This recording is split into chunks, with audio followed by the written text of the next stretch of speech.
The ocean cleanup redesigned its cleanup system earlier this year and added a parachute in order for the system to collect plastic at a more consistent speed. System 001B uses a parachute to allow natural winds and waves to move plastic into the system to prevent the plastic from floating out of the cleanup system. The system's plastic collecting screen has been moved forward to prevent fracturing to its floating barrier.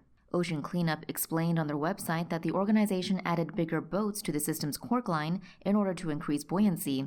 These are stacked on top of one another to prevent plastic waste from floating to the middle of the plastic collecting screen and the floating barrier.